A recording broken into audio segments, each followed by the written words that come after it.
Welcome back to Inner Peace and Self-Discovery, everyone. I'm Emma. And I'm Jack. Today, we're diving deep into a topic that many struggle with: how to focus on yourself. With everything going on around us, it can be hard to carve out time and space for your own growth and well-being. So, Emma, where do you think someone should start when they want to focus more on themselves? That's a great question, Jack. I believe the first step is self-awareness. You need to really understand your current state, your feelings, your habits, your needs, even your fears. Without that awareness, it's like navigating without a map. I often recommend journaling or practicing mindfulness to help people connect with their inner selves. I agree.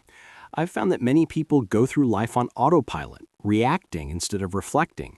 When I started journaling regularly, it opened my eyes to patterns I hadn't noticed before, like how I responded to stress or what truly made me happy. Do you think people often neglect that self-reflection? Absolutely. It's easy to get caught up in daily routines, work, social obligations, screens, and forget to pause and check in. Self-awareness is like laying the groundwork for everything else. Once you know what's happening inside, you can start making intentional choices. Otherwise, you're just reacting to life instead of shaping it. That makes sense. Once someone has a grasp on their current state, what comes next? I think many people struggle with guilt or self-doubt when they try to prioritize themselves. That's very common. The next step is setting clear boundaries. Learning to say no without feeling guilty is crucial. Many of us are conditioned to put others first, but we must remember that taking care of ourselves is not selfish.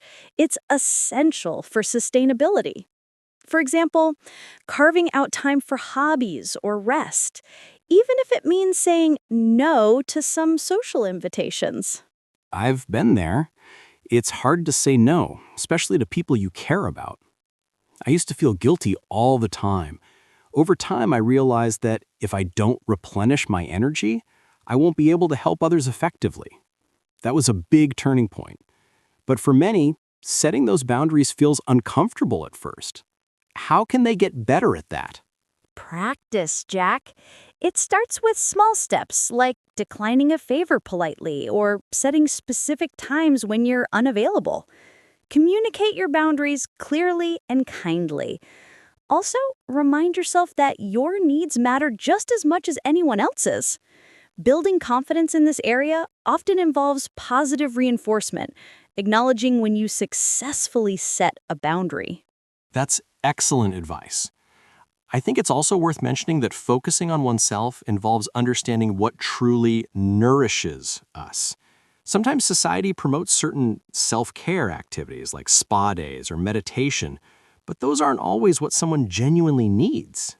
Exactly. Self-care is very personal. For some, it might be going for a long walk, cooking a favorite meal, or spending time in nature. For others, it could be reading, crafting, or practicing a hobby they love. The key is to explore different activities until you find what really recharges you. Also, scheduling this time deliberately makes a big difference. I've personally found that integrating small self-care rituals into my daily routine helps me stay grounded, like breathing exercises in the morning or a quick walk during lunch. What about consistency? How do people stick with focusing on themselves when life gets overwhelming? Consistency is about creating habits. Even just 5 or 10 minutes daily dedicated to yourself can make a difference. Also, keep a routine of regular check-ins, like asking yourself how you're feeling or what you need. Over time, these become automatic. And remember, setbacks are normal. The important thing is to be gentle with yourself and pick up where you left off. That's a good point. Self-compassion is so important. Sometimes I beat myself up if I miss a day, but learning to be kind to yourself creates sustainable change. Speaking of which, mental health is closely tied to this whole process. How should someone approach emotional challenges while trying to focus on themselves? Seeking support is vital. Talking to trusted friends, family, or professionals can be very helpful. Therapy, in particular, offers a safe space to explore your emotions and develop coping strategies. Also, don't hesitate to take breaks from stressful situations and give yourself permission to prioritize your mental health. I've personally benefited from therapy, and I think it's a valuable tool. Sometimes focusing on yourself means facing difficult truths or emotions that we've been avoiding. It can be uncomfortable, but I've realized that growth often comes from confronting those challenges directly. Absolutely, Jack.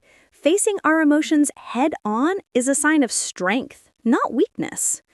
It's important to remember that self-focus isn't just about leisure or relaxation. It's also about deep inner work. Sometimes that involves unpacking past experiences, addressing fears, or letting go of limiting beliefs. And to that point, I think cultivating patience is vital. Change doesn't happen overnight.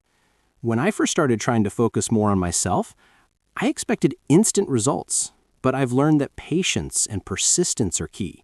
Small, consistent steps lead to meaningful growth over time. Definitely. Self-focus is a lifelong journey, not a quick fix. It's about creating a sustainable lifestyle where you prioritize your mental, emotional, and physical well-being. And that involves regularly reassessing your boundaries, goals, and needs. You know, Emma, I think community can also play a role here. Sometimes just being around supportive people who respect your journey makes a big difference. But it's crucial to surround yourself with those who encourage your growth rather than drain your energy. That's so true, Jack. Building a supportive environment is part of focusing on yourself. Whether it's friends, family, or a community group, mutual respect and understanding foster the space for self-growth. And don't forget, solitude can be powerful too. It's in those quiet moments that we often connect the most with ourselves. I love that. Solitude is often misunderstood. Many see it as loneliness, but really it's an opportunity to recharge and reflect. Personally, I schedule regular moments of solitude, like a weekend retreat, or even just a few hours alone to reset my mental state. That's a fantastic practice. And I'd add that cultivating mindfulness and gratitude during these solitary moments can deepen your connection with yourself.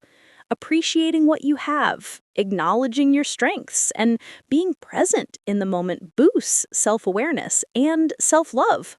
Self-love, such an important topic. I think many people confuse self-focus with selfishness, but really it's about recognizing your worth and treating yourself with kindness. How do you recommend someone cultivate more self-love in their life? Self-love starts with self-acceptance. Accept all parts of yourself, the good, the bad, the imperfect.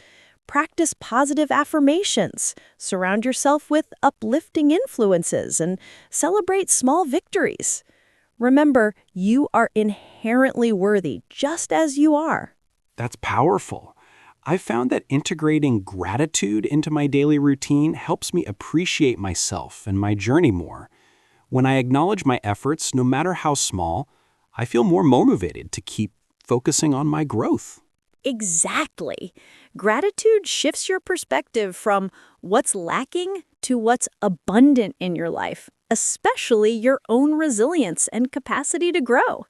So, Jack, before we wrap up, what final piece of advice would you give to someone just starting to focus more on themselves? I'd say start with kindness and patience.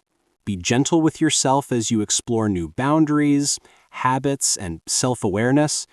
Remember, it's a journey of continuous discovery.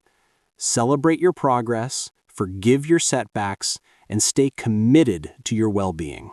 Beautifully said, Jack. And I'd add, listen to yourself, trust your intuition, and prioritize your happiness. When you focus on yourself authentically, everything else in life tends to align more clearly. Couldn't agree more, Emma. Thanks so much for this in-depth conversation. We hope our listeners feel empowered to take their first steps towards focusing on themselves today. Thanks for having me, Jack, and thank you to everyone tuning in. Remember, your well-being is worth investing in. Until next time, take care of yourselves and be kind to your journey. Take care, everyone, and don't forget, self-focus isn't selfish, it's an act of self-love. See you next episode.